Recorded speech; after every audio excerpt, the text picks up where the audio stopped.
Well, hello everyone. Welcome back to Kitchen Table TCG.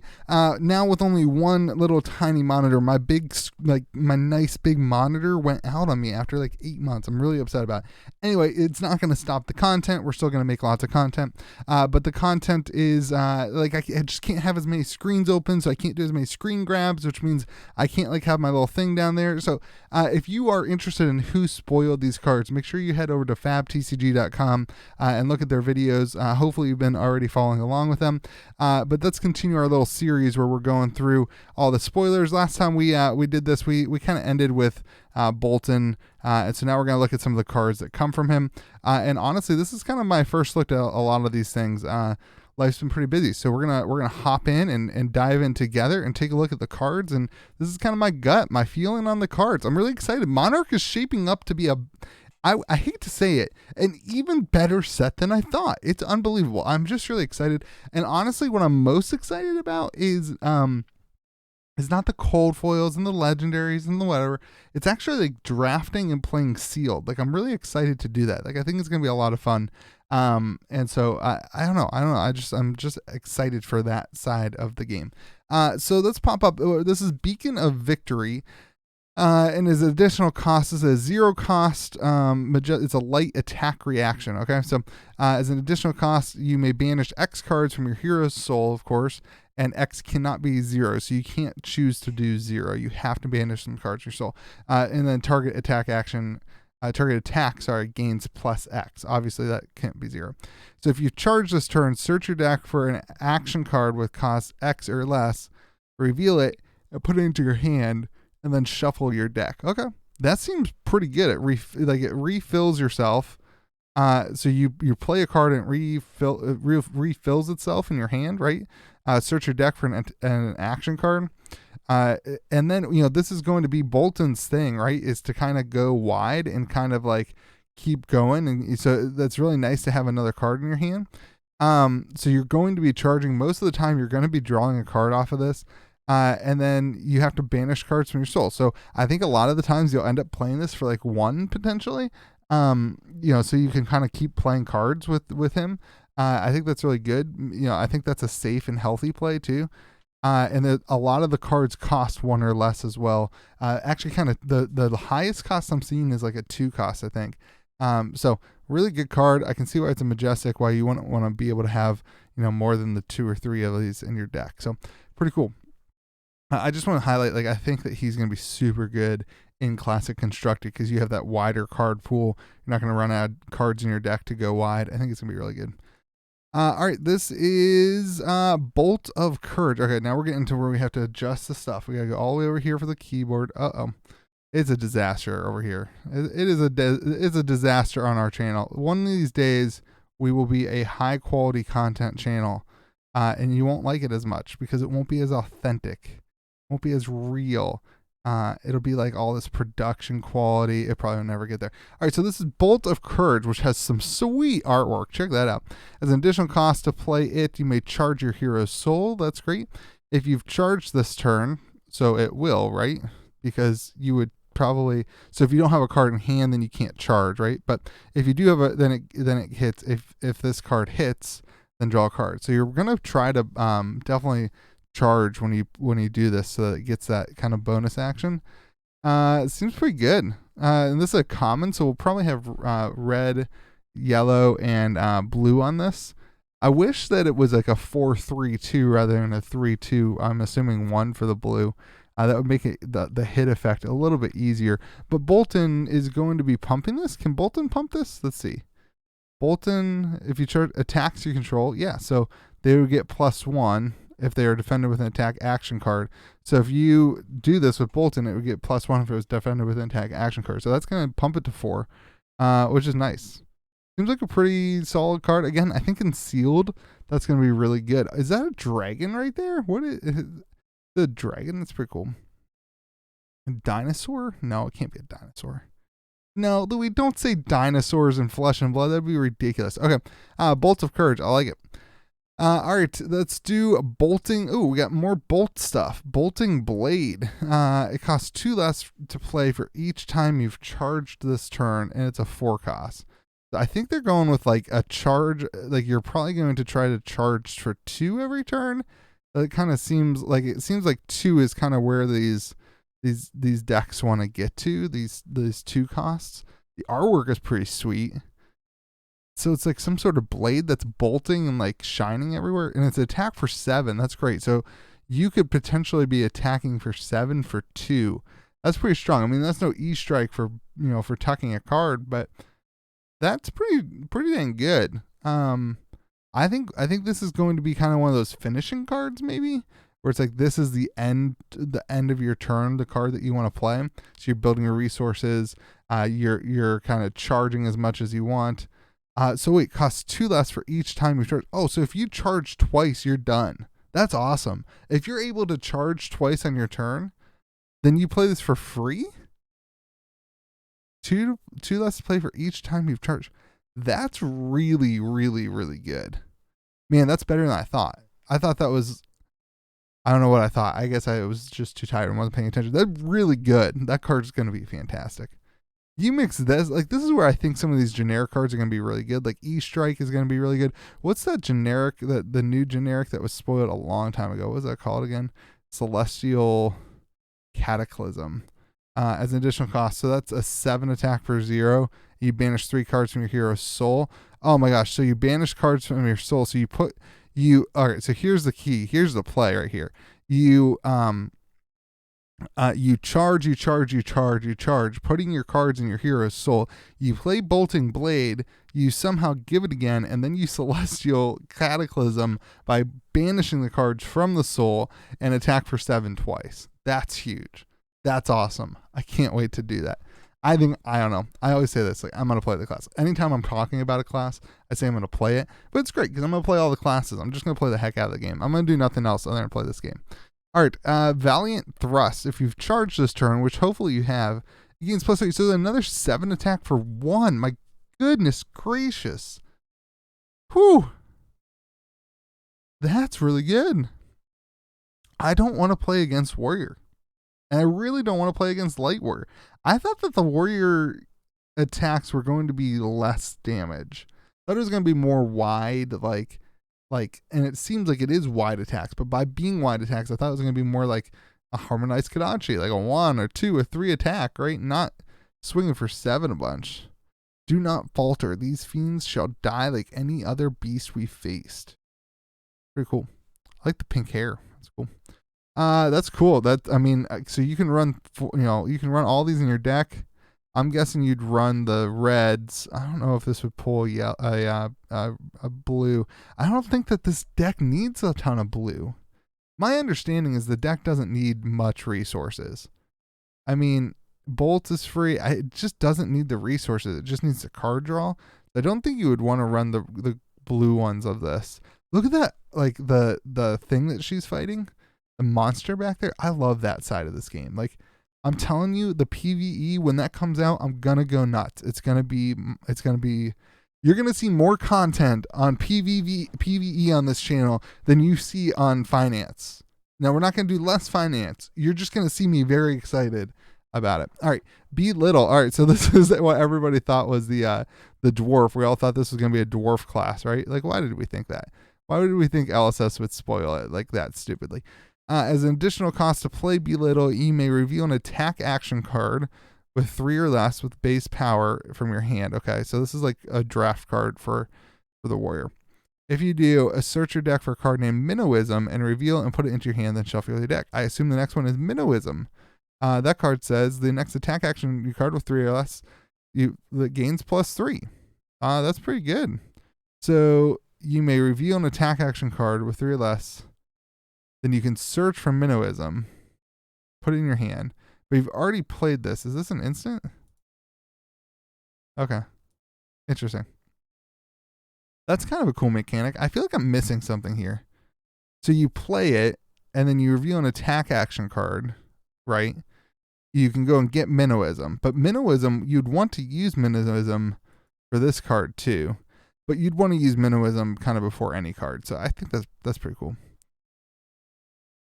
+3. That's pretty strong. That card is good. That card's good. The only thing I wish was like some sort of instant would be like if this was an attack reaction and you could search for it from belittle. That would be pretty cool to thin your deck. I don't know. Cool. I love the feeling of the cards. Like I love that we've got like some sort of dwarf axe wielding dude, and then we got the stubby hammers too, which kind of like match the whole theme. I am so excited for this cold foil common. I can't tell you guys how many of these I want to own. I want to own all of them. You can go ahead and like tell me if you want to sell me your stubby hammers when you get it. Just PM me. I'll buy it. Like I love like the cold foiling on this card is going to be so cool. Like it's just going to be so shiny. I can't wait. This is going to be my favorite card in the whole set, I think. It's not that great. Like I don't think it's that great. Destroy stubby hammers, attack action cards with 3 or less base power. Oh, it's all of them. Gain +1 while attacking this turn. So it's all of them, and it also triggers all of those cards to Bolton. That's pretty dang good. I like it. And it's beautiful. Like I love it. All right, we missed Hatchet of Body, though. So we had Hatchet of Mine. Let's refresh ourselves on Hatchet of Mine. Hatchet of Mine popped up in the Bolton spoiler, I think. Hatchet of Mine. Whenever you attack with Hatchet of Mine, Hatchet of Body was the last attack this turn. Hatchet of Mine gets +1, so you're attacking for 3. So what gives it this? Like, what makes this so good? Hatchet of Mine. Hatchet of Body, whenever you attack with Hatchet of Body, if Hatchet of Mine was the last... Oh, they're the same thing. So you attack for 2 and then you attack for 3. Interesting. I think that here's my thing, guys. Oh, this is a token, so that's not going to be a cold foil common, is it? Interesting. Okay. Here's my thing. I think that Centauri Sabers are better. I think Centauri Sabers are going to be a huge player in this next set. That's just my opinion. This doesn't seem better than Centauri Sabers to me. Centauri Sabers, you're attacking both times if it's the same thing, but both times they are 2, potentially 3 if they use an attack action card, which makes them not want to block. So I don't know. This one's guaranteed on the second one. I don't know. Maybe this is better. Maybe this triggers Bolton easier. Maybe. But the other side of it is that by playing Centauri Sabers, you are forcing them to make a decision on whether or not they want to block or not. I think sometimes that pressure on do you want to, like the pressure to make a decision forces them to block more or forces them to waste their turn. So I think that just might be the way I play the game though. I don't know. We'll see what's better. All right. Engulfing Light, another common. As an additional cost to play it, you may charge your soul. That's good. If you've charged this turn, Engulfing Light gains. If it hits, put it into your hero soul. Oh, so it replenishes the soul. That's kind of cool. I like it. Seems like a pretty good card. I think again, a lot of these cards in sealed are just going to be really, really, really important. All right, now let's do Halo of Illumination before we get into the big legendary that came out. Ooh, spicy. Legendary.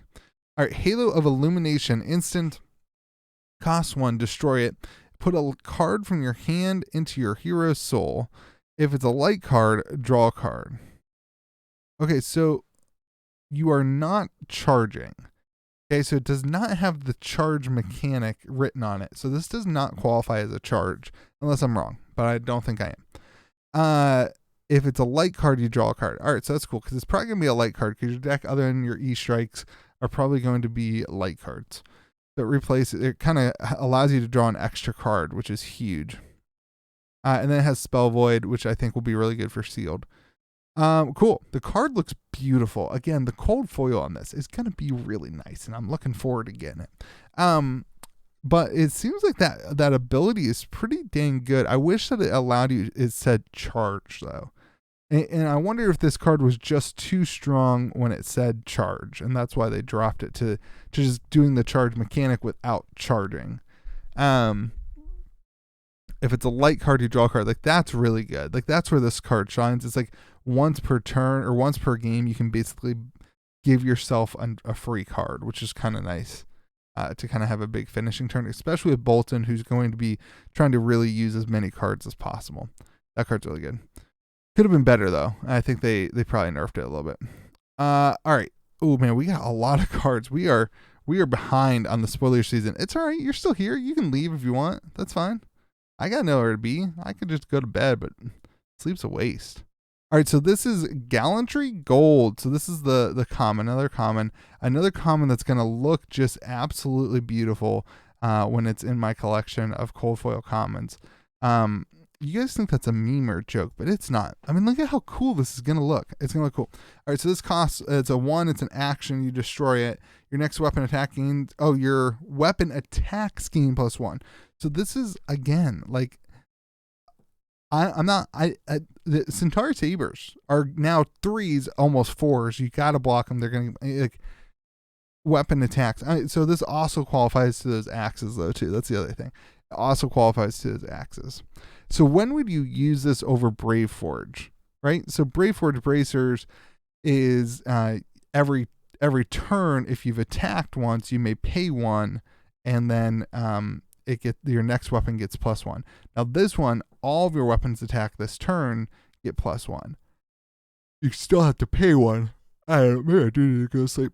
I don't know. I don't think this is better than Brave Forge. Obviously, it's not. Brave Forge is a legendary. I can't think of a time that you would choose this over Brave Forge unless you were trying to play like a super, super aggro deck. Like you're trying to play this with Courage.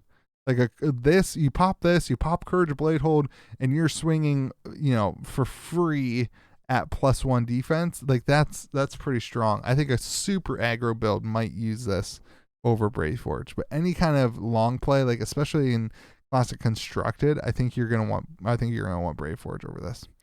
All right, Glisten. Distribute up to 4 counters among any number of weapons you control. Okay, that's huge. Late instant. At the beginning of your end phase, remove all 1 counters from weapons you control. That makes sense. So for 2, you get to add 4 1/1 counters to any weapons. That's pretty good. And it looks like we'll have that's pretty strong. Man, this is like our first time seeing, like, I guess it's not our first time seeing counters. I guess Dorinthia made counters too. This seems pretty strong. I don't know that this seems like, I guess so, like as much attacking as you're going to be doing. The only thing that this doesn't do is it doesn't pump like attack actions, which it seems like there's a decent number of attack actions. It'll be interesting to see how we can build this deck based around those things. It'll be interesting to see how it shapes up. The people who are smarter than me who build the decks. That's really cool. I love the artwork. I love the idea. I don't know though. I don't know that this will see as much play as the other cards, honestly. That's just my humble opinion. That's probably not going to be right. All right, Spill Blood. All right, let's see. Let's pop it over. Every single one of these is like a different resolution. They need a uniform. That's my only, like, LSS has done everything 100% amazingly. The place where they didn't hit the bonus 10% is like, as soon as everybody released a card, they should have put it up on some sort of database that was easily accessible. But I'm extremely biased because I didn't want to do the work. And that's 100% my laziness and my lack of extra time in my life. All right. Spill Blood. Again, they get 100% though. They get 100%. Spill Blood. Axes you control gain +2 and dominate until the end of turn. So this is the Spoils of War type card if you're running the axes.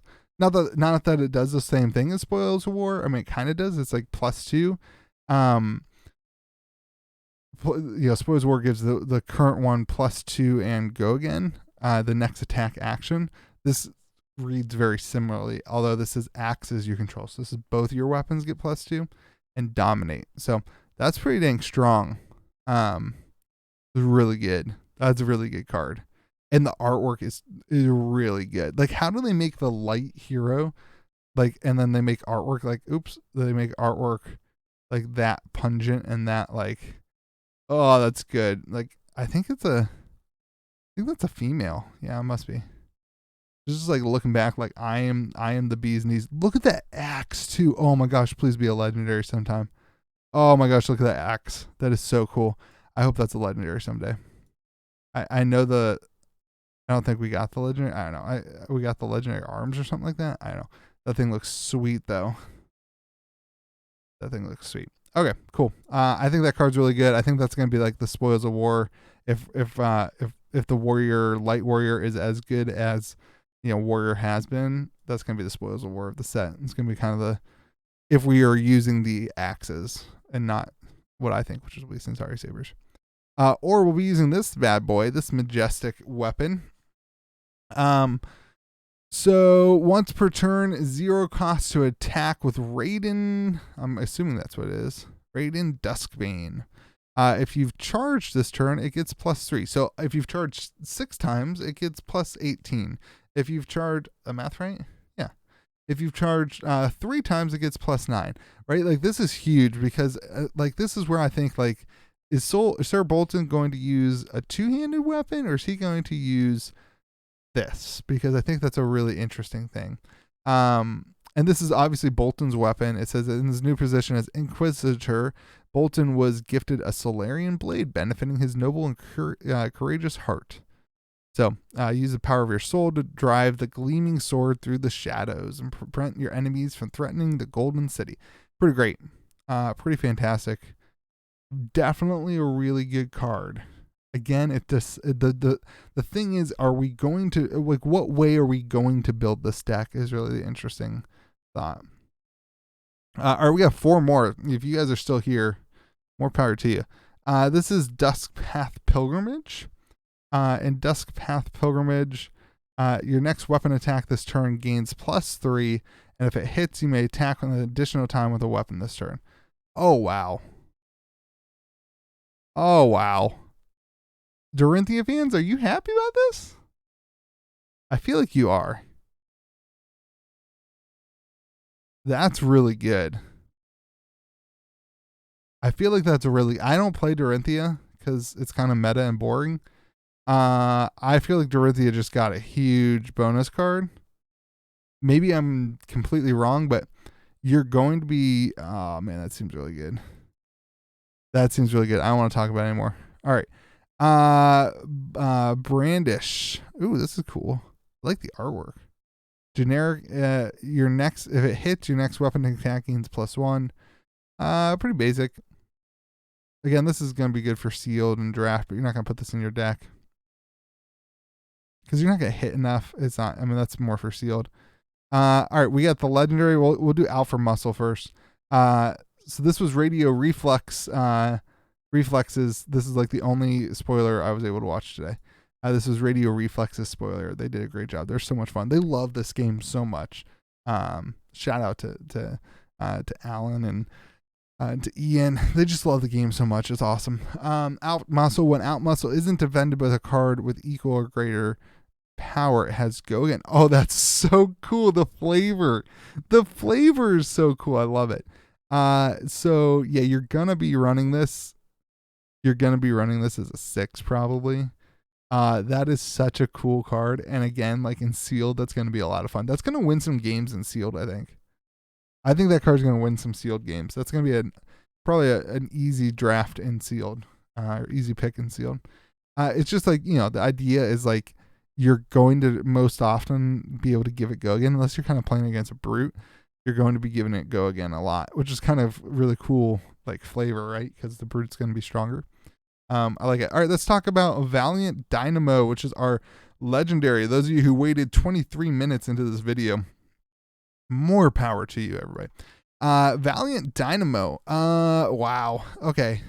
So at the beginning of your end phase, if you've attacked 2 or more times with weapons this turn, okay, so your double Centauri sabers or your double axes, right? You may remove a -1 counter from Valiant Dynamo. So this is like, if you're moving, if you're doing your attacks, if you're playing the game, every turn you get a free block, basically. That's really good. This is really, really good. Are you going to take away your refraction bolters? Probably yes. I think so, right? Like, I think like your refraction bolters are going to help you on offense, but I think as we move into classic constructed, you're going to want the kind of stamina, and this seems like a really good stamina play. Again, this goes back to, are you playing like a really aggressive deck? If you're playing a really aggressive deck, I think you're running refraction bolters. I think you're probably running the new arms, and I think you're probably running Courage of Bladehold. But if you're going to be playing a long game, you're running the Tunic, you're running these Valiant Dynamos, and I think you're running Brave Forge Bracers, because you're going to get more value out of those long term. But so I really like that this is shaping up to kind of help shape different metas of even the same hero can play a different like style, which I love. Like I absolutely love. And that's what the equipment really gives us, like avenues to making these decisions that really affect the gameplay. The artwork looks sweet. This is going to be a really, really, really, really, really beautiful gold foil. Can't wait. And I love the idea of it, right? Like I love the kind of reoccurring battle worn, like reoccurring armor that you kind of keep getting to use. So it's really good. I'm again just ecstatic. Spoiler season has been so good. The cards, I mean, I'm just so excited. It's gonna be interesting to see. I've heard some people tossing around Wizard. I know Rudy is spoiling the next one. That's what I heard. Actually, I haven't looked at the website yet, but somebody told me that tonight on the stream. So if Rudy's pulling the next one, I really believe it's going to be Ranger, because he loves Ranger. He's talked about that a lot. And then it also fits with all the stats in my mind. Like 2 from Arcane, 2 from WTR. That would leave Mech and Ranger and Wizard. And Wizard comes after Warrior, and there's no slots after Warrior, which leaves Mech and Ranger, and Mech does not fit in my mind in the Shadow and Light. So I think it's going to be a light Ranger, and I'm very excited about that because I've never played Ranger, so I'm looking forward to trying that out. So anyway, hope you guys have a good day. Remember to be kind to the people around you. 26 minutes later, thanks for watching the video. Really appreciate y'all.